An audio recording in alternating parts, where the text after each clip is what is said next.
There are 12 dimensions of Naga.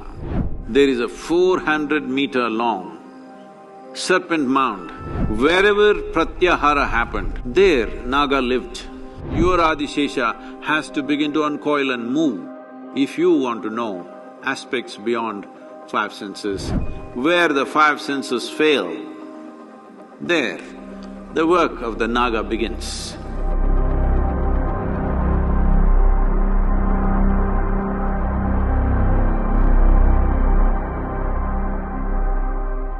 There are 12 dimensions of Naga which are worshipped in India. These are called Ananta, Vasuki, Shesha, Padma, Kambala, Karkotaka, Ashvatara, Dhritarashtra, Sankapala, Kaliya, Takshaka and Pingala. These are the 12 aspects. These 12 aspects also relate to the 12 aspects of the calendar, the 12 aspects of the stars and stuff that people read.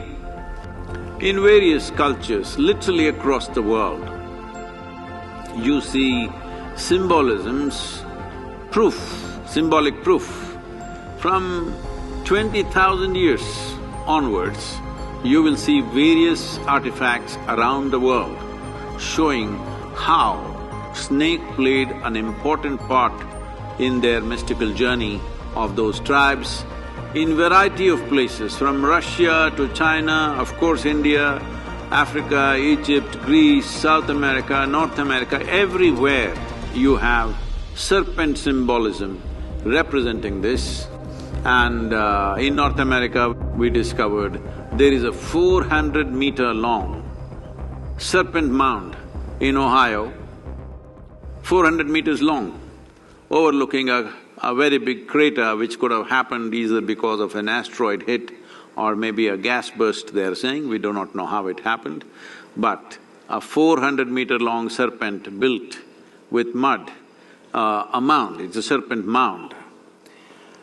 So, various people across the world have come to this not by transportation of cultures, that also has happened, but that is not the reason why it's happened. Wherever people perceived something beyond five senses, wherever people spent time, more eyes closed, Pratyahara essentially. Pratyahara means you withdrew your senses. Wherever Pratyahara happened, wherever withdrawal of sense happened, there Naga lived. There they recognized the significance of this dimension of evolutionary residue which remains within us and how we can activate that and how it can become a process of one's evolution beyond the limitations of one's senses. The snake which is around Shiva's throat is referred to as Vasuki, but the Vishnu's snake is referred to as Shesha.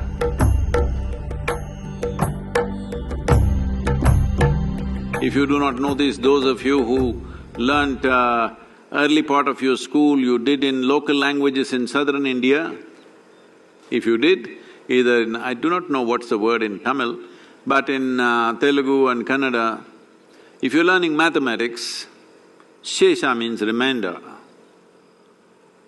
In mathematics, it's a common thing, Shesha. So that is the word that is used for this, because this snake or this serpent represents the Shesha, or what is always a remainder of when a certain creation ends, certain things remain. A certain core aspect remains, which once again germinates into another creation. So it is upon this Shesha that Vishnu rests. That means when he is resting, when there is no creation to maintain, he is resting on Shesha, what is remainder. Adishesha uncoils and time moves forward. This is the mythology about it. This means the remainder that is left from the previous creation stays, and when it begins to uncoil, it is called as Adishesha because it's the first reminder which is there, and it uncoils means another creation begins to happen.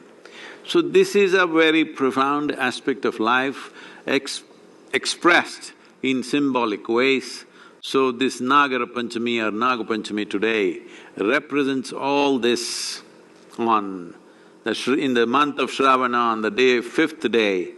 This is the day which is very significant for those who want to penetrate and know life beyond their physicality, beyond their senses.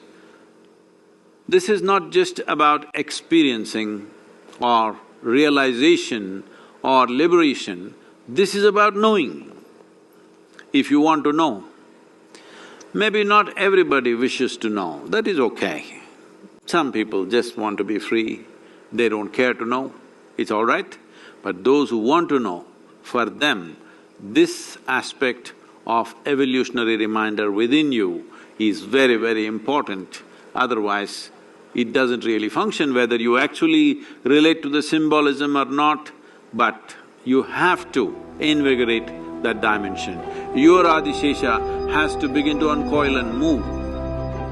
If you want to know aspects beyond five senses, aspects beyond physical nature, the Naga represents that dimension which cannot be perceived by the senses. It is because of that, in the yogic culture, maximum attention was given to Naga. Well, Adiyogi is carrying a Naga around his throat because this represents that aspect of you where you're able to perceive something which your senses cannot perceive. Where the five senses fail, there the work of the Naga begins.